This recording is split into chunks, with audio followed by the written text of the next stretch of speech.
Welcome once again to Octane Mobile Gaming with yours truly, iOctane. This is a long overdue video. Should have made this video from Thursday, but I've been really busy with work. So today I'm just doing this video just to show you what I've been doing with the deck, show you how I use the deck, and two combinations that I've came up with. One I've been using for the quest, which is this one, and another one which is this one, which is obtainable and it's actually cheap. So we're gonna get into it. I managed to get a second copy of the main card from the 6-star collection, from the event collection basically. And as I said, I was gonna go for the guarantee ultra rare in tier 6. Well, I went up to tier 5. By the time I got up to tier 5, I already had 2 ultra rare.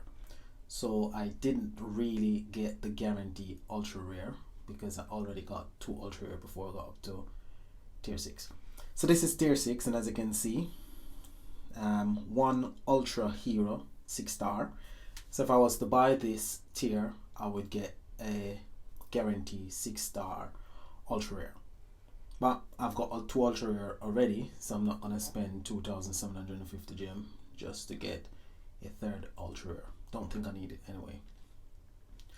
I did go up to tier 4 of the main pack, and I got myself a 3rd main hero, which I was using, but being as I got 2 ultra rare heroes, I opted to just use 2 of the main cards. So I'm running 2 main cards, Circuit Breaker Hilaria, and I'm running Nitro Camps, which is the ultimate form. I'm also running 2 of the ultra rare. I'm not really running the support card, even though the support card boosts your arcane intensity. So the deck is intensity dependent. To get a massive damage output, you need a very high intensity level, but I'm not dependent on intensity. I'm running this deck as a 3-turn deck in most of the battles, but in some battles I do need to get my intensity rather higher. But I've opted to use a strategy that most of the players are using, that's hitting the lower solo bosses and then getting mostly trophies from the overkill and ultra kill bosses. That's what I'm doing. This one I use for the quest. I use the 2 ultra rare, the ultimate form, and I'm also running Splinterback Stalker, which is a Slayer card, but nevertheless it's an arcane Slayer, and I'm running its ultimate form, Impale Hunters, and this works really well when it comes to the quest. This one is cheap, it's cheerful, but it's not really powerful because you've only got 2 cards, three cards I should say, that's actually boosted by the intensity, the damage output that you get from this card, Circuit Breaker Hillary, and the 2 support card gets boosted by that as well. I'm running Stifling Pandora, which will give me 20 power gem 3s when you get up to 20 stack. When you get up to 20 stack of persistence. I'm also running Engulf Pandora, which is the ultra rare for the same deck. If you haven't got Engulf Pandora and you've got 2 copies of Stifling Pandora, you can use that. It's just that your stacks of persistence will take longer to get up to 20. But this combination actually works for me. So we're gonna look at how these decks actually perform in the event, and then you can be the judge of those decks. So first up, we're gonna do the challenge, and this is the deck I'm using for the challenge. So we go into the challenge.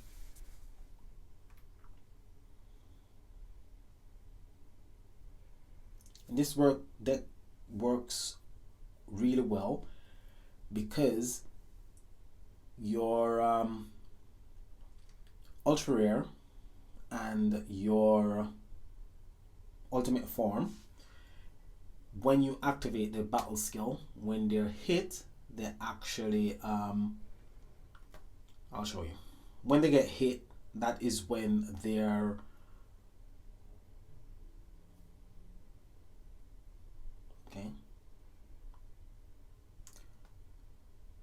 okay. So now I'm gonna take the hit and the passive is gonna become active.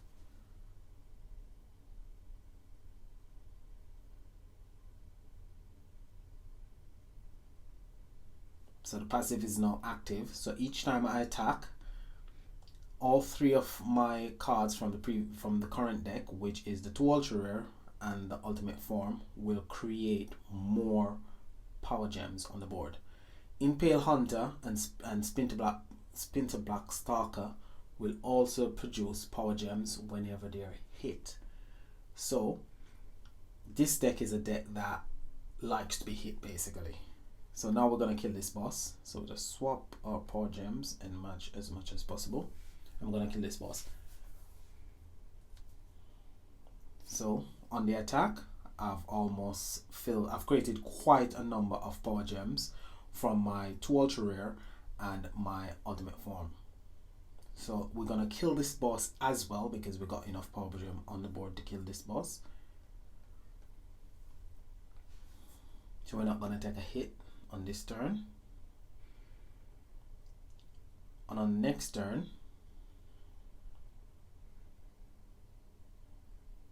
you've got quite a bit of power gem on the board. So if I activate this one and these two, if I take a hit, the passive will become active for my second ultra rare. Splinterback Stalker and Impale Hunter will create loads of power gems. But I'm not going to take a hit on this turn, because I think I've got enough power gems on the board to actually kill this boss. There you go, the boss is dead. However, you can see what I'm talking about a bit more when you go up against a ultimate boss. So when we get up to the final ultimate level, that's when this particular combination will come in its own, because you will take a lot more hits from the bosses, because the bosses won't die as quickly because they'll be stronger.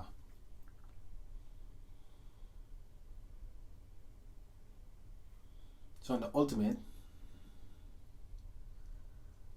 the bosses will take a bit more to kill them, not like the challenge. The challenge, the bosses are weaker. So we'll do the same thing. Swap all our gems, swap all our cards. We'll activate our first ultra rare. So we take the hit, and as you can see, I've created a few power gems from Splinterback Stalker and Impale Hunter. Match. Take the second hit, and now the passive become active on my ultra rare. So I'm going to swap my power gems and kill this boss.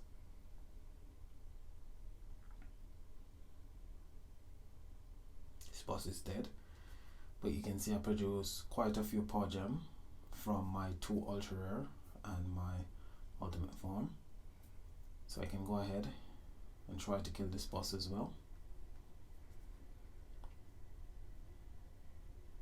This one is dead as well. However, this turn, I will need to activate one of my ultra rare, my second ultra rare, or my ultimate form. If I did not have 2 ultra rare, Splinterback Stalker and Impale Hunter. Reason I'm activating this is just in case the boss doesn't die, I will take the hit, but I won't lose any health, and I will produce some power gems. There you go, I took the hit, and as you can see, I've got a full board of power gems. That's because the boss didn't die. So as the bosses get stronger, this deck actually performs better. And with a full board of power gem, the boss is dead. So this deck is actually brilliant. The stronger the bosses become, the stronger this deck becomes, the better this deck actually plays. So it's a quite good deck, but it doesn't really work for the bosses within the boss arena. I've tried it in the boss arena, but it doesn't really work because I haven't got that power boost from the main card. So what I've started to do since my bosses gotten really stronger, instead of go for the medium bosses, I've been going for the low bosses. So the Defiant Duet, I've been hitting the Defiant Duet, and I've also been hitting Unbreakable Sisterhood, because I'm not really able to get the overkill on any of the medium bosses, and it's pointless really using 3 keys to kill. Well, it's not costing me 3 keys, it's actually costing me 6 keys to kill one of the medium bosses, and I have to kill 4 medium boss to get 1 ultimate boss. So it's pointless, I'm wasting my keys. So rather I'm using 4 keys to kill 4 of the lower bosses, then rely on the ultimate boss, rely on the overkill boss and the ultimate boss, the ultra kill boss, to actually get my trophies.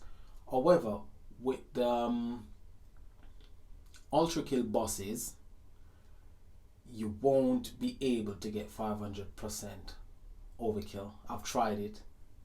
I've tried and get my intensity up to 1,000. You run out of time before your intensity get up to 1,000. You probably get up to 600 intensity, which still isn't enough to get 500% overkill on the ultra kill bosses. The deck has the possibility to be a very strong deck, but it does take time to get your intensity high enough. One of the things that I've found out since I got this ultimate form is you can't awaken this ultimate form. You have to have a duplicate of this card to actually awaken the ultimate form, because I've actually got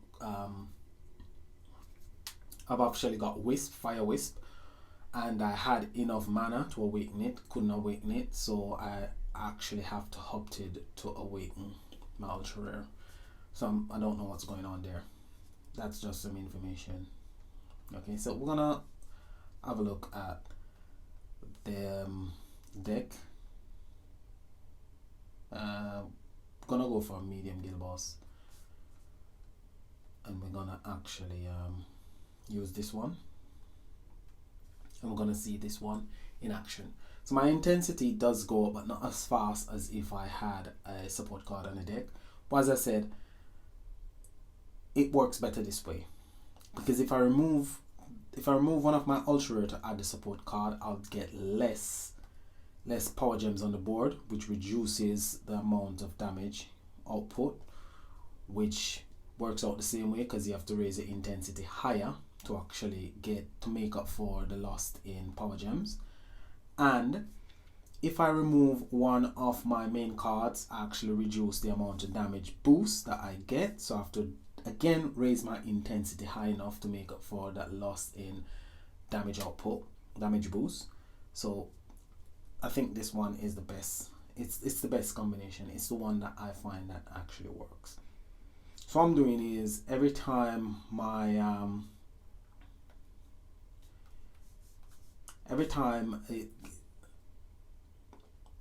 the damage reduction gets down to 2, I activate one more of my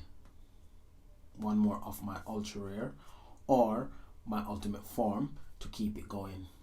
So I've always got it going, always got it. So I'm going to activate this one again, and I'll just keep rotating it like that between both the ultra rare and the ultimate form. And every time the battle skill for my main card becomes available, I just go ahead and use it as well, and I just keep rolling it like that. The thing with this deck is that you run out of time before you can get your intensity really, really high. So as you can see, I'm down to 3 seconds. My intensity is 360 now. There you go, I'll activate that. The shields really help to stop the clock as well. So even though they are pain, they really help, because you never can, if you haven't got the full complements of relic on the board, you're not gonna get rid of all of them. But why would you want to get rid of all of them? They actually work quite well for us. So here we go, the passive for the main card, and I am totally out of time. So I actually run out of time. So it takes a lot of concentration, and it takes a long time to get the intensity high enough to do relatively high damage. But as you can see, I've done 193 trillion damage on one attack, which is quite good. If my intensity was much higher, then I probably could have done a lot more damage. My ultimate form is not powered up to the max, neither are most of my cards. This one is level 1, that one is max, this one is awoken, this one is awoken as well, it's not up to max, this one is not up to max. So my deck is not at its top form, but it works quite well and I enjoy playing it. It's an enjoyable deck to actually play. So we're gonna have a look at the cheap and cheerful deck. It's the first in a long time I can actually put together a deck and say this is a deck that actually works. It's cheap, it's obtainable. If you've got 2 Stifling Pandora, as I said, they'll work quite well. So what you want to do, go ahead, use 3 keys, else you're not going to survive with 1 key. The bosses still hit very, very hard. They do a ton load damage, and a lot of them have got quite high health. So go ahead, get into the fight, let your relic do their thing, match your gems, and then you want to activate your Stifling Pandora if you're using 2 Stifling Pandora or Engulf Pandora as I'm using, to get your persistence going, and just keep activating those 2 cards if you're using 2 or if you're using 1, but it will take you a longer time to get your stacks up. My stacks are already up to 17, and because I'm using Stifling Pandora and Engulf Pandora, it actually links in with the 3-turn cooldown of my main card. So when I allow my persistent to expire, they will all just link together. Plus my persistent heals me, so it keeps the deck going. So I'm allowing my persistent to expire now, and when it expires, I should get the passive of the main card as well. So I'm just going to activate everything from right to left. So there you go, and there is a passive for, there we go. So you got almost a full board of power gems. 1.9 trillion for your main card and 1 trillion for each of your support card, and the total damage is over 4 trillion, which is not bad for a cheap deck. So those are the 3 decks that I've got for you. So if you're a free to play player, you can do exactly what I've been doing. You might not get 200% overkill, however, on the overkill bosses, but you could get finishing, or you might be able to get half of that. But finish is quite good if you are free to play. You've got the deck that I just showed you. Just kill the low bosses, low solo bosses, and just keep on hitting the overkill boss, and you can do quite well within the event. So this is a good deck to use. Great combination. As I said, you can use 2 Stifling Pandora, but it's just that I've got the ultra rare. Cheap, cheerful, and accessible, and everybody should have a copy of this card, because I think everybody got a copy of that card and got a copy of the support card as well. And you can get a second support card in the event if you don't want to get a second support card from the ultra pack. Okay, so that's all I've got for you. Should have done this video a few days ago, but as I said, I've been really busy. So like, subscribe, leave a comment below, tell me if the information is helpful, tell me what you think of the deck, tell me if you're enjoying the event. This is Ike saying peace and enjoy the rest of your day. Bye for now.